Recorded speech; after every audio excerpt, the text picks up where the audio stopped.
नमस्कार बच्चों, स्वागत है एक बार फिर आप लोग का मैथ वाले गुरुजी चैनल पर।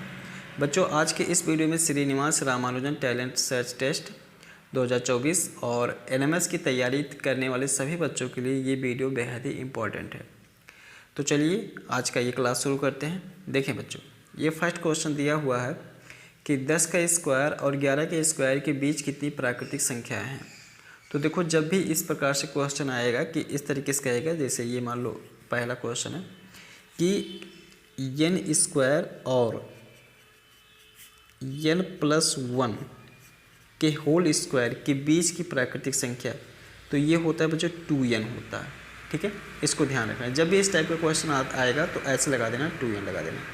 अब ये देखो क्या हो जाएगा, यहाँ पर n इक्वल टू हम मान लेते हैं 10, तो ये 10 का स्क्वायर और क्या हो जाएगा बच्चों 10 + 1 11 के स्क्वायर। तो इसके बीच कितना हो जाएगा बच्चों 2 × 10 हो जाएगा, अर्थात यहाँ पर हो जाएगा 20। तो 10 के स्क्वायर और 11 के स्क्वायर के बीच की जो जितनी संख्या आएंगी वो 20 संख्या आएगा। ठीक है, तो ये तीसरा वाला ऑप्शन सही हो जाएगा। ठीक, अगला क्वेश्चन देखो। अगला है दूसरा, कह रहा है कि यदि 5 पेनों का क्रय मूल्य 4 पेनों के विक्रय मूल्य के बराबर है तो लाभ या हानि प्रतिशत क्या होगा। ठीक है, तो देखो कह रहा है इसमें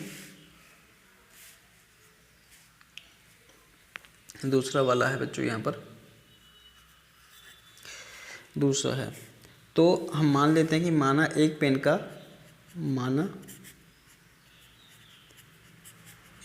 का क्रय मूल्य अर्थात CP वो ₹1 है। तो 5 पेन का CP कितना हो जाएगा बच्चों, ₹5 हो जाएगा, यही तो होगा। तो बच्चों 5 पेन का क्रय मूल्य बराबर ₹5 हो जाएगा। ठीक है, तो इसमें कह रहा है कि 4 पेनों के बिक्री मूल्य के बराबर है, मतलब 5 पेन का क्रय मूल्य जो है वो 4 पेन के बिक्री मूल्य के बराबर है। तो हम यहाँ पे लिखेंगे 4 पेन का बिक्री मूल्य मतलब सेलिंग प्राइस वो कितना रुपये है बच्चों, वो ₹5 है। ठीक है, तो एक पेन का सेलिंग प्राइस कितना हो जाएगा, 5/4 हो जाएगा। इतनी चीज़ें क्लियर हैं। तो अब देखो यहाँ पर एक पेन ₹1 में ख़रीदा जा रहा है और एक पेन 5/4 में बेचा जा रहा है। तो अगर इसको दशमलव में निकालेंगे तो 1 दशमलव कुछ आएगा, इसका मतलब कुछ तो फायदा हो रहा है। तो यहाँ पर क्या हो रहा है, लाभ हो रहा है। तो लाभ बराबर कैसे निकालेंगे, selling price minus cost price. तो 5/4 और माइनस हो जाएगा 1। ठीक है, अब इसको जब ये बच्चों इसको घटाएंगे यहाँ पर, तो 5/4 को ऐसे ही रहेगा, यहाँ पर हो जाएगा इसको 1/1 लिख सकते हैं। तो इसको फिर यहाँ पर आ गए तो ये हो जाएगा 4 LCM हो जाएगा, 5 - 4 हो जाएगा। तो ये जो आ जाएगा वो 1/4 आ जाएगा। अब इस पर लाभ प्रतिशत निकालेंगे, तो 1/4 का कर देंगे 100% से गुणा, तो ये हो जाएगा 25। तो कितना हो जाएगा, 25% हो जाएगा। तो ये आंसर सही हो जाएगा। ठीक है, तो 25% यहाँ पर कौन सा सही है, ये देख सकते हैं, दूसरे का तीसरा सही है। ठीक है, 25% हो जाएगा। अगला देखो, अगला है तीसरा नंबर क्वेश्चन। ठीक है, जो कह रहा है कि 2 राशियाँ, कथन दिया गया है 2 राशियाँ x और y सीधे समानुपात में कही जाती हैं। ठीक है, यदि x और y साथ साथ इस प्रकार बढ़ती या घटती हैं कि इनके संगत मानों का गुणनफल अचर रहे अर्थात x y बराबर k, तो ये कथन गलत हो जाएगा। इसलिए क्योंकि अगर 2 राशियाँ हैं और x y सीधे समानुपात में तब कहे जाएंगी जब x और y साथ साथ बढ़ेगी या घटेगी तो ज़रूर, लेकिन इनके संगत मानों का जो अनुपात होता है वो जो है वो सेम रहता है, अर्थात ऐसे होता है x/y बराबर k होता है। ठीक है, ना कि xy बराबर k होता है। ठीक है, तो ये कथन गलत हो जा रहा है। कथन दूसरा है कि यदि 12 औरतें 15 मीटर कपड़ा एक दिन में बुनती हैं तो 20 औरतें 25 मीटर कपड़ा एक दिन में बुन सकती हैं। ये चीज़ें कथन दूसरा दिया है, तो चलिए देखते हैं ये सत्य है कि नहीं। ठीक है, तो देखो एक दिन 12 औरतें 15 मीटर कपड़ा, ठीक है। तो 12 औरतें 15 मीटर कपड़ा बुनती हैं, तो एक औरत 15/12 मीटर कपड़ा बुनेगी। कै दिन में बच्चों? एक दिन में। तो जब एक दिन में एक औरत 15/12 मीटर कपड़ा बुनती है तो 20 औरतें अगर हो जाएंगी तो 20 औरतें 15/12 गुणे 20 कर देंगे, ठीक है। और एक ही दिन में इसको कांस्टेंट रखेंगे ऐसे। तो देखो इसको काटते हैं और 3 से, 3 × 5 = 15 और 3 चौक हो जाएगा 12 और 4 × 5 = 20 हो जाएगा ना। तो 5 × 5 कितना हो जाएगा? 25 हो जाएगा। इसका मतलब ये है कि 20 औरतें 25 मीटर कपड़ा बुन सकती हैं एक दिन में, ठीक है। तो इसका मतलब ये है कि ये जो कथन दिया गया है वो सत्य है। तो इस प्रकार से यहाँ पर जो कथन हो जाएगा वो कथन 1 असत्य हो जाएगा, लेकिन कथन 2 सत्य है, ठीक है। तो ये चौथा ऑप्शन यहाँ पर सही हो जाएगा। तो इस तरीके से बच्चों क्वेश्चन आ जाता है। अगला क्वेश्चन समझेंगे। देखें, एक भवन में 15 बेलनाकार खंभे हैं। प्रत्येक खंभे की त्रिज्या 42 सेंटीमीटर है और ऊंचाई 5 मीटर है, ठीक है। तो इस तरीके दिया गया है। चौथा क्वेश्चन कह रहा है कि ऐसे बच्चों ये बेलनाकार खंभा है, ठीक है, ऐसे, ठीक, ऐसे 15 खंभे दिए गए हैं, ठीक है, ऐसे 15 खंभे दिए गए हैं और प्रत्येक की ऊंचाई जो है वो 5 मीटर है, 5 मीटर है और जो इसके त्रिज्या है वो 42 सेंटीमीटर है, ठीक है। तो इसकी त्रिज्या अगर 42 सेंटीमीटर में दिया गया है, इसको मीटर में बदलेंगे तो 0.42 मीटर हो जाएगा, ठीक है। तो अब कह रहा है कि यहाँ पर देख सकते हैं ऊंचाई 5 मीटर है, 10 रुपये पर मीटर स्क्वायर की दर से सभी खंभों के वक्र पृष्ठीय क्षेत्रफल पर पेंट कराने का व्यय ज्ञात कीजिए, ठीक है। तो यहाँ पर क्या कराना है? इस पर पेंट कराना है। तो इसका खर्चा कितना आएगा ये बताना है हमको, ठीक है। तो देखो मैं क्या कर लेता हूँ, एक खंभे का वक्र पृष्ठीय क्षेत्रफल निकाल लेता हूँ, ठीक है। तो हम यहाँ पर लिखेंगे एक खंभे का वक्र पृष्ठीय क्षेत्रफल बराबर हो जाएगा बच्चों 2πr होता है, ठीक है। तो 2 और पाई का मान हो जाएगा 22/7 और r कितना हो जाएगा? इसको मीटर में लिखता हूँ, ठीक है। r यहाँ पर सेंटीमीटर में दिया होता है लेकिन इसको मीटर में लिखता हूँ 0.42 और ये हो जाएगा 5 हो जाएगा, ठीक है, ऐसे। तो ये एक खंभे का वक्र पृष्ठीय क्षेत्रफल निकला हुआ है। तो 15 खंभे का कितना हो जाएगा? हम यहाँ पे लिखेंगे 15 खंभे का वक्र पृष्ठीय क्षेत्रफल, तो इसी में 15 से कर देंगे गुणा बच्चों ऐसे, ठीक है। 22/7 0.42 ऐसे 5 हो जाएगा। अब इसको काटते पीटते हैं कुछ बच्चों। तो देखो यहाँ पर हो जाएगा 7 × 6 = 42 0.06 यहाँ पर आ जाएगा, ठीक है। और फिर देखो 5 दूना 10 होता है, तो 10 का जब इसमें गुणा करेंगे तो 15 × 22 और 10 का इसमें गुणा करेंगे तो ये हो जाएगा 0.6 हो जाएगा। 15 × 6 = 90 होता है तो 9.0 हो जाएगा गुणे ऐसे 22 और इसका जब गुणा करेंगे तो 9 दूना 18 9 दूना 18 19 हो जाएगा 198 मीटर स्क्वायर आ जाएगा। ये 15 खंभे का वक्र पृष्ठीय क्षेत्रफल आ जाएगा, ठीक है। तो अब हम क्या करेंगे, एक खंभे का 1 मीटर स्क्वायर का जो खर्चा आ जा रहा है वो 10 रुपये आ जा रहा है, ठीक है। तो इतना मीटर स्क्वायर का खर्चा कितना आ जाएगा? तो हम लिखेंगे 1 मीटर स्क्वायर खंभे के वक्र पृष्ठीय क्षेत्रफल पर पेंट करने का खर्च बराबर ₹10 आ जाएगा। तो इसी प्रकार से 198 मीटर स्क्वायर खंभे के वक्र पृष्ठीय क्षेत्रफल पर पेंट करने का खर्च 198 और गुणे 10 हो जाएगा। तो इस प्रकार से 1980 रुपये आ जाएगा, ठीक है। तो ये हो जाएगा। ठीक, तो देखो यहाँ पर कौन सा ऑप्शन सही हो जाएगा, चौथा ऑप्शन सही हो जाएगा। ठीक है, अगला देखो, पाँचवा है कि -1/3 में कौन सी परिमेय संख्या जोड़ी जाए कि इतना प्राप्त हो जाए, -5/6 प्राप्त हो जाए। ठीक है, तो देखो यहाँ पर पाँचवा,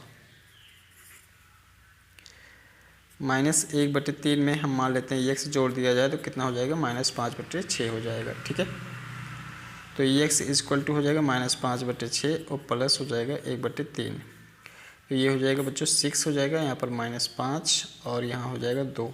ठीक है, भिन्न का आप लोग का जोड़ घटाना आता होगा, मैं उम्मीद करूँगा।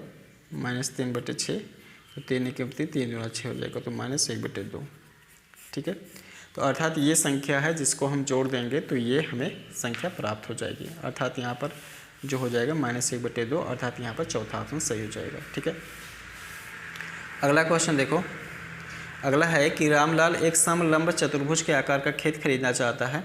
इस खेत की एक समांतर भुजा दूसरी समांतर भुजा की 2 गुनी है। ठीक है, यदि इस खेत का क्षेत्रफल 54,000 मीटर स्क्वायर है और दो समांतर भुजाओं के बीच की लंबवत दूरी 60 मीटर है, तो दोनों समांतर भुजाओं की लंबाई क्या होगी। ठीक है, तो देखो इसको छठा नंबर दिया गया है, कह रहा है कुछ इस समलंबाकार ये खेत खरीदना चाहता है। ठीक है, तो जिसका एक भुजा दूसरी भुजा की 2 गुना है, मान लो ये एक x है तो ये कितना है 2x है, ऐसा है, और इसका जो क्षेत्रफल दिया गया है वो 54,000 मीटर स्क्वायर है और जो इनके बीच की दूरी है वो 60 मीटर है। ऐसी चीज़ें, इतनी चीज़ें दिया गया है। तो कह रहा है इन दोनों का लंबाई बताइए, इन दोनों की लंबाई बताइए, इन दोनों भुजाओं की लंबाई बताइए क्या होगा। ठीक है, तो देखो इसको क्या होगा, तो हम लिखेंगे यहाँ पर समलंब चतुर्भुज का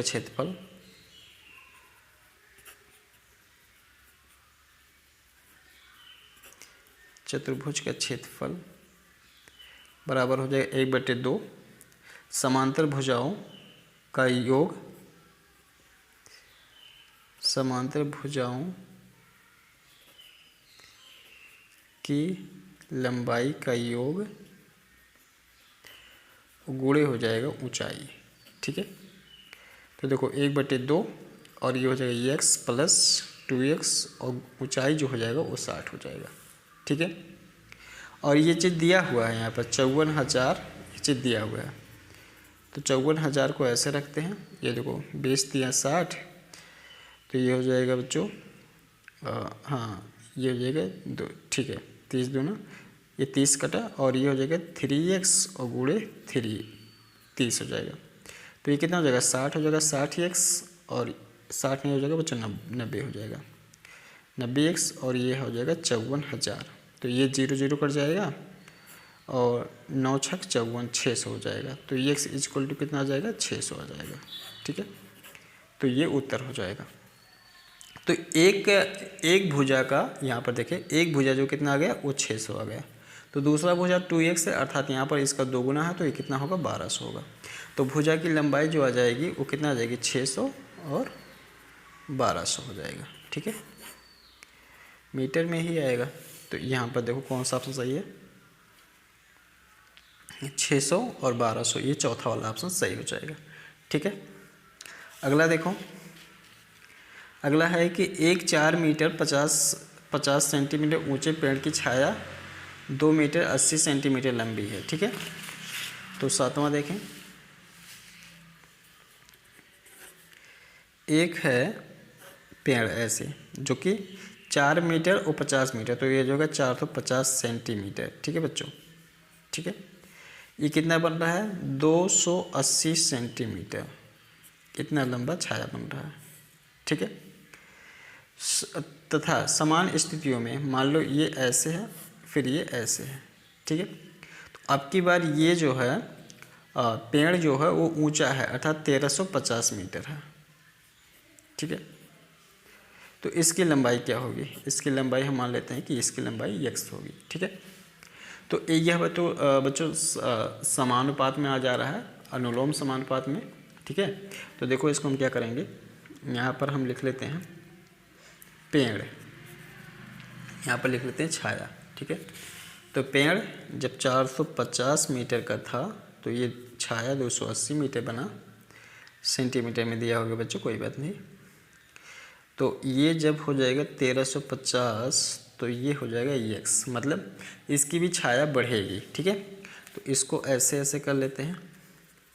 450 बट्टे हो जाएगा 1350, 280 बट्टे हो जाएगा x, ये चला जाएगा x बच्चों इधर, तिरछा गुणा कर लेंगे तो 280 गुणे हो जाएगा 1350 और बट्टे हो जाएगा 45, 450। तो ये 0 0 कट जाएगा और इसको 5 काट लेते हैं, तो 5 दूना 10 और 5 7 35 और ये हो जाएगा 5 9 45, 9 3 27 हो जाएगा बच्चों। ठीक है, तो जब इसका गुणा करेंगे तो 0 और 3 8 24 हो जाएगा और 3 9 6 1 7 हो जाएगा। ठीक है, 3 9 6 6 2 8 हो जाएगा। तो x इक्वल टू कितना आ गया, 840 आ गया। और तो इसका जो छाया होगा वो 840 मीटर होगा। ठीक है, 840 सेंटीमीटर। तो यहाँ पर देखिए कौन सा ऑप्शन है, तो ये दूसरा ऑप्शन सही हो जाएगा। ठीक है, अगला क्वेश्चन देखो।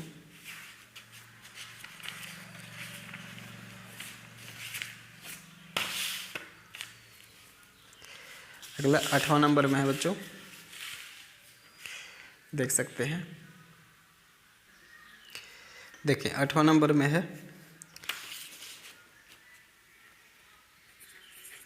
8वां नंबर 2 पावर x है और पावर 2 गुणे 32 और बराबर है 128। तो करें तो x का मान होगा। ठीक है, तो ये 4 ऑप्शन दिया गया है। तो देखो इसको क्या कर सकते हैं, इसको इधर भेज देते हैं पहले। तो ये देखो पावर के ऊपर पावर, तो जब घात के ऊपर घात होता है तो घातों का गुणा हो जाता है। तो 2 का जब x में गुणा होगा तो 2x हो जाएगा बराबर 128 बट्टे 32 हो जाएगा। ठीक है, काटो इसको, 3 से काटते, 3 से नहीं 4 से काटते हैं, तो 4 3 12 और 4 2 8 और 4 8 32 हो जाएगा। ठीक है, और 8 चौक 32 हो जाएंगे, यहाँ पर 4 हो जाएगा। तो ये 4 यहाँ पर आ गया, 2 पावर 2x। तो 2 पावर 2x इसको लिख सकते हैं, 2 पावर 2 लिख सकते हैं ना। तो 2x बराबर 2 हो जाएगा, तो ये x बराबर कितना आ जाएगा, 1 आ जाएगा। तो इसमें कौन सा ऑप्शन सही हो जाएगा, दूसरा वाला ऑप्शन सही हो जाएगा। ठीक है, अगला देखो 9 नंबर में है, लिख रहा है कि एक फैक्ट्री में कुछ वस्तुएं 48 दिन में बनाने के लिए 15 मशीनों की आवश्यकता होती है। उतनी ही वस्तुएं 30 दिन में बनाने के लिए कितनी और अधिक मशीनों की आवश्यकता होगी। ठीक है, तो देखो यहाँ पर दिया गया है, आप लोग क्वेश्चन देखें, देख सकते हैं एक बार फिर से। तो देखो यहाँ पर दिन दिया गया है, दिन, और यहाँ पर मशीन दिया गया है, मशीन। ठीक है, तो ये 48 दिन में 15 मशीन काम करते, तो 48 दिन में फैक्ट्री में कुछ वस्तुएं तैयार हो जाती हैं। तो इसको 30 दिन में ही करना है, तो यहाँ पर कितने मशीनें की और आवश्यकता होगी ये बताना है। ठीक है, तो ये प्रतिलोम समानुपात है, तो एक का तीर एक नीचे एक ऊपर लगाते हैं। ठीक है, ऐसे। तो अब देखो इसको कैसे करते हैं, 48 बटे 30 बराबर हो जाएगा x बटे 15। ठीक है, गुणा करा लो, 48 गुणे 15 बटे 30 बराबर x हो जाएगा। तो 15 दूना 30 हो जाएगा और ये हो जाएगा 2 दूना 4 2 चौका 24। तो x इक्वल टू 24 आ गया। अब ये उत्तर नहीं है अभी। ठीक है, इसमें कह रहे 24 मशीन की आवश्यकता पड़ेगी, लेकिन इसमें पहले से 15 मशीन काम कर रही हैं, पहले से 15 मशीन काम कर रही हैं, तो कितनी और आवश्यकता है मतलब। तो ये 24 में से 15 घटाएंगे तो ये आ जाएगा बच्चों, अगर यहाँ पर घटाता हूँ तो यहाँ पर 9 मशीन और आ जाएगी। देखो 24 में से 15 घटाएंगे तो ये 9 आ जाएगा। ठीक है, तो मतलब 15 मशीन पहले था, 9 मशीन और लग जाएगा तो 24 मशीन हो जाएगा। तो यहाँ पर जो सही ऑप्शन हो जाएगा वो ये सेकंड ऑप्शन सही हो जाएगा। ठीक है, बहुत लोग जल्दबाजी में ये पहला वाला ऑप्शन लगा देंगे, तो ये सेकंड वाला ऑप्शन सही हो जाएगा। ठीक, अगला देखो, अगला है 10 नंबर में, देख सकते हैं यहाँ पर, यहाँ से शुरू है, इंग्लिश में फिर ये हिंदी में। ठीक है, तो 125 एक पूर्ण घन है संख्या, तो 125 एक पूर्ण घन संख्या है। पूर्ण घन संख्या ये वो होती है जिसका हम जब अभाज्य गुणनखंड निकालते हैं बच्चों, तो सभी का त्रिक बन जाता है, ठीक है। तो जैसे मैं बता देता हूँ, 125 है, इसको 5 से काटो तो 5 दूनी 10, 5 पचे 25, फिर 5 पचे 25 हो जाएगा, फिर 5 पचे 25। तो यहाँ पर देखो 125 बराबर क्या हो जा रहा है, 5 गुणे 5 गुणे 5, ये 3 का जोड़ा बन जा रहा है ना, 3 का ट्रिपलेट बन जा रहा है। तो ये 125 पूर्ण घन संख्या है, ठीक है। उसी प्रकार से कह रहा है 1728 के घनमूल में इकाई का अंक 2 है, ठीक है। तो घनमूल ऐसे निकाला जाता है यहाँ पर बच्चों, 1728 दिया गया है, इसको 2 से काटो तो 2 8 16, 2 6 12, 2 चौका 8, 2 चौका 8, 2 तिया 6, 2 दूना 4, फिर 2 से काट लो 2 दूना 4, 2 एकम 2, 2 छक 12, फिर 2 से काट लो 2 एकम 2 हो जाएगा, और 2 8 16, फिर 2 से काट लो 2 पचे 10, 2 चौका 8, फिर 2 से काट लो 2 दूना 4, 2 7 14, फिर 3 से काट लो 3 9 27, फिर इसको 3 से काट लो 3 3 9, फिर इसको 3 से काट लो।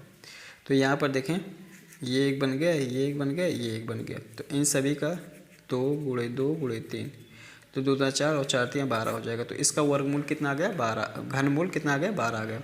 तो घनमूल में इकाई का जो अंक कितना है वो 2 है, ठीक है। तो इसमें ये चीज़ कह भी तो रहा है कि 1728 के घनमूल में इकाई का अंक 2 है, ठीक है। तो ये सही है, तो ये भी सही है, इसका मतलब दोनों कथन सही है। तो दोनों कथन 1 और 2 दोनों सत्य है, अर्थात ये फर्स्ट वाला ऑप्शन सही हो जाएगा, ठीक है। अगला देखो, अगला है कि the reciprocal of -4/7 divide by 11/14 is, ठीक है। तो देखो इसको व्युत्क्रम कह रहा है, ठीक है। तो 11 का हो जाएगा -4/7 डिवाइड बाई 11/14, तो ये हो जाएगा -4/7, ऐसे ही रखो, ये हो जाएगा 14/11 हो जाएगा, 7 एकम 7, 7 दूना 14 हो जाएगा, तो -8/11। और इसका व्युत्क्रम हो जाएगा 11/8, -11/8 हो जाएगा। तो -11/8 ये बी वाला ऑप्शन सही हो जाएगा, सेकेंड वाला, ठीक है। अगला देखो, अगला नंबर है 12 नंबर। इसको इंग्लिश में जो लोग पढ़ना चाहे पढ़ सकते हैं, मैं हिंदी में बता रहा हूँ। देखो कह रहा पाई चार्ट का केंद्रीय कोण इधर दिया गया है और सूची वृत्त का भाग दिया गया है। तो 180 दिया है, मतलब यहाँ 150 दिया है। तो सभी में क्या कर लो, यहाँ पर 360 से भाग कर लो, जो आएगा वही इसी पे मिला देंगे।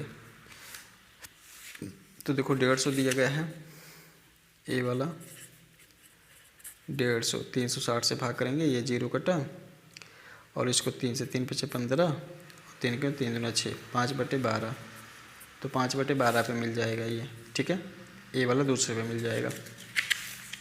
45 है, तो 45 को भी 360 से भाग करो, 9 से काटो, 9 पचे 45 और 9 चौक 36, 5 के 5, 5 8 40, तो 1/8 हो गया। तो दूसरा का 1/8 मतलब तीसरा पे मिल जाएगा, ठीक है।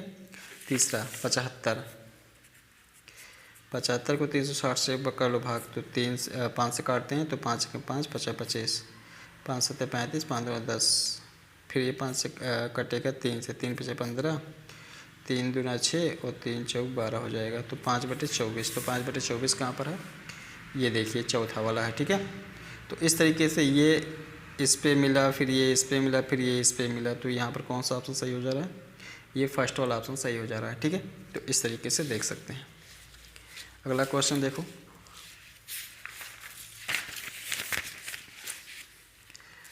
अगला क्वेश्चन है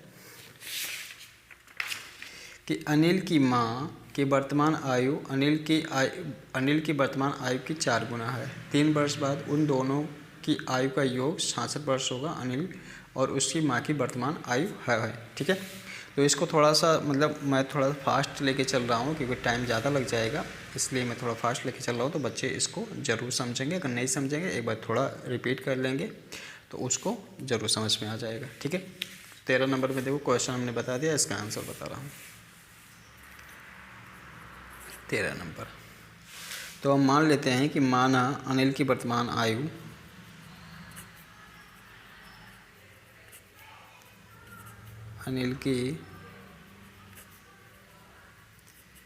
वर्तमान आयु बराबर x। तो प्रश्नानुसार माँ की वर्तमान आयु क्या हो जाएगी? माँ की वर्तमान आयु बराबर हो जाएगी कितना गुना है बच्चे? ये 4 गुना, तो ये 4x हो जाएगी। ठीक है, कह रहा है कि 3 वर्ष पश्चात, तो 3 वर्ष पश्चात अनिल जो हो जाएगा वो x + 3 वर्ष का हो जाएगा और इसकी माँ भी हो जाएगी 3 वर्ष इसमें जुड़ जाएगा। तो जैसे अभी मान लो कोई बच्चा 10 साल का, तो 3 वर्ष के बाद 10 3 13 हो जाएगा। इसी प्रकार से अगर माँ 40 साल की है तो ये कितनी से 43 हो जाएगी। ठीक है, तो अब कह रहा है कि इनका जो योग हो जाएगा वो 66 हो जाएगा प्रश्नानुसार। ठीक है, तो अब देखो x जोड़ेंगे तो 5x हो जाएगा और ये हो जाएगा 6 66, 5x बराबर 66 - 6 हो जाएगा बच्चों, तो ये 60 हो जाएगा। 5x बराबर, तो x बराबर क्या हो जाएगा? 60/5, 5 के 15 10, तो कितना हो जाएगा? 12 हो जाएगा। इसका मतलब बच्चा जो है वो 12 वर्ष का है। ठीक है, तो उसकी माँ कितना हो जाएगी? 12 चौक 48, तो ये 48 वर्ष की हो जाएगी। ठीक है, 12 48, तो कौन सा ऑप्शन यहाँ पे सही है? देखो दूसरा वाला सही ऑप्शन हो जाएगा, 13 का दूसरा वाला ऑप्शन सही हो जाएगा। ठीक है, अगला देखो 14 नंबर है। दिए गए समांतर चतुर्भुज में अज्ञात कोण ABC का मान है। ठीक है, तो देखो ये समांतर चतुर्भुज है। समांतर चतुर्भुज के जो अगल बगल के कोण होते हैं, मतलब आसन्न कोण होते हैं, उनका कोण 180 अंश होता है, उनका सम 180 अंश होता है, सॉरी।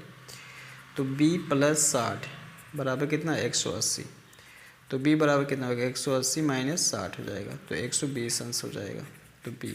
ठीक है, इसी प्रकार से इसके आमने सामने के कोण भी बराबर होते हैं। तो a बराबर b है, इसका मतलब b का हमने कितना निकाला है? 120 निकाला, तो a बराबर भी कितना होगा? 120 ही होगा।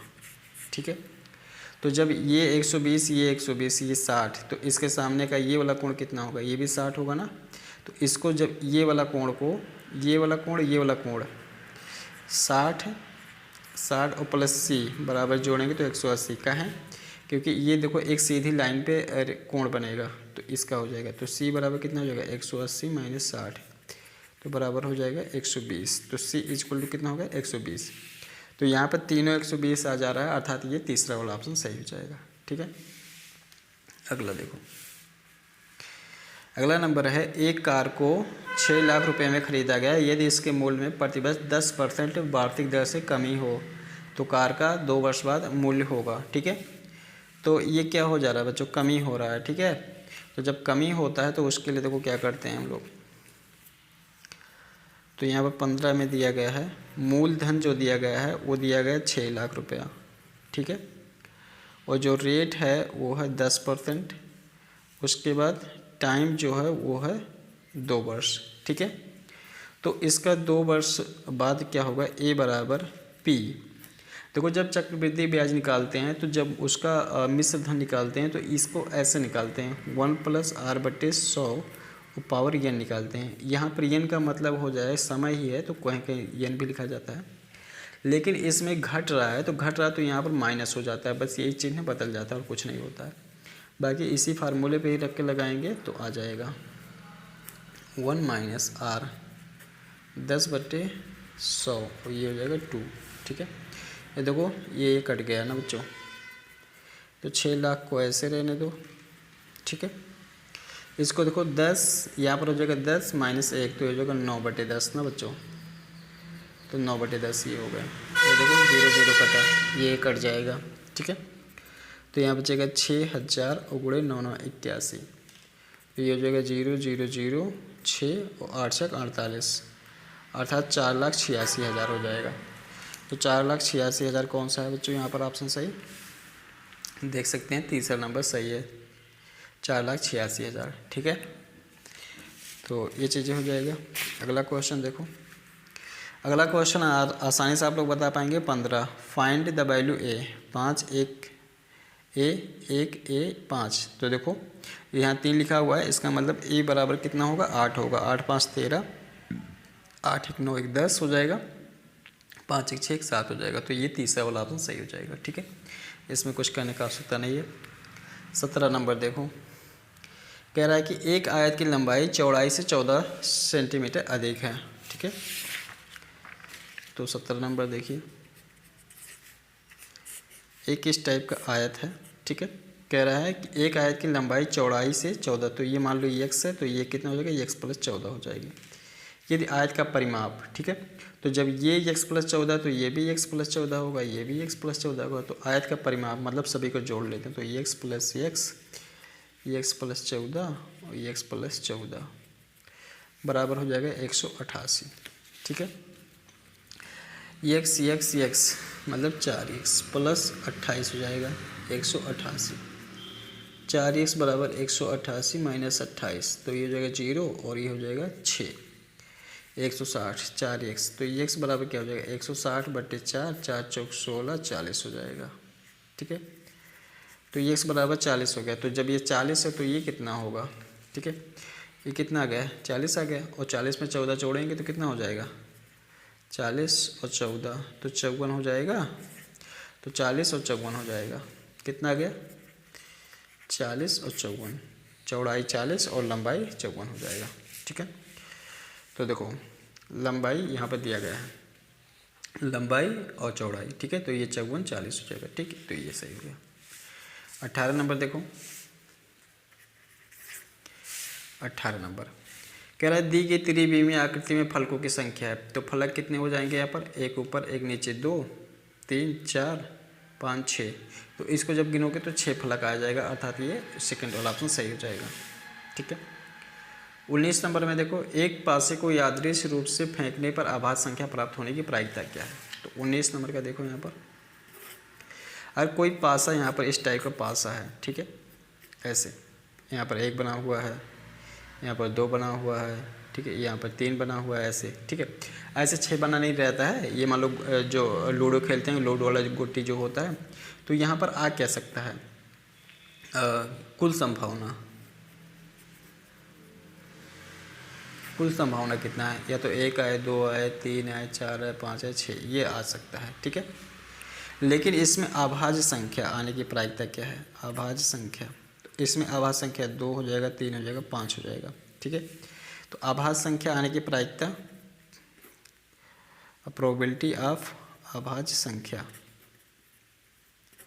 तो यहाँ पर 3 है और कुल कितना 6, तो 1/2 हो जाएगा, अर्थात 1/2 हो जाएगा, आधा आधा रहेगा, ठीक है। तो यहाँ पर कौन सा ऑप्शन हो जाएगा, 1/2 हो जाएगा, 19 का 1/2 हो जाएगा, ठीक है। अगला देखो,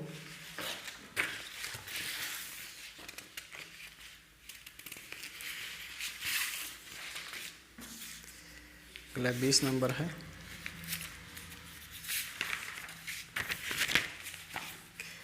ये देखिए 20, 63 A⁴, B⁴, C⁴, बटे हो जाएगा 7 A⁴, B⁴, C⁴।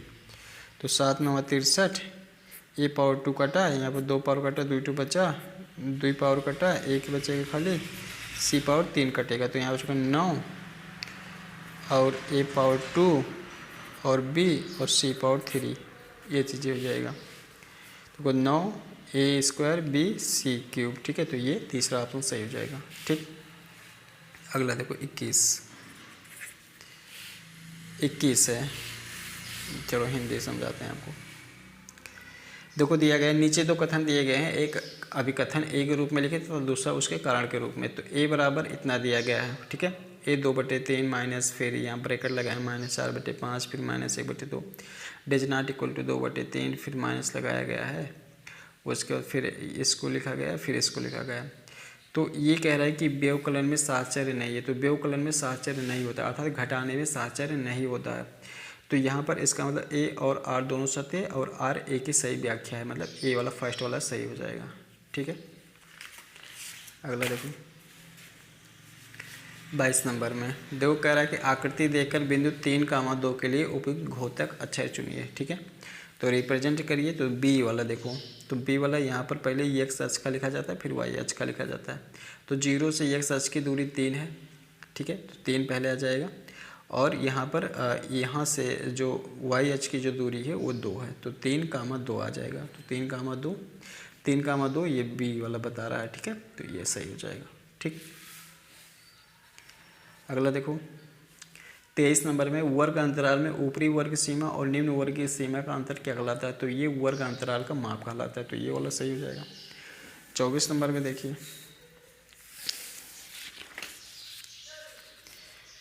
24 है, देखो √256 प्लस 2.56 बटे हो जाएगा ऐसे, तो प्लस हो जाएगा 100, ठीक है। तो यहाँ पर देखो इसका हो जाएगा 16 और इसका हो जाएगा 1.6, ये मल्टीप्लाई ये बच्चों गलत हो जाएगा, ठीक है।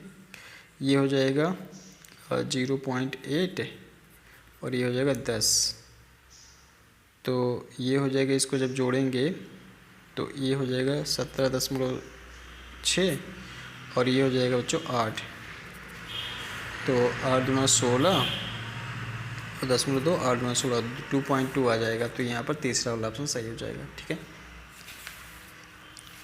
अगला क्वेश्चन देखो,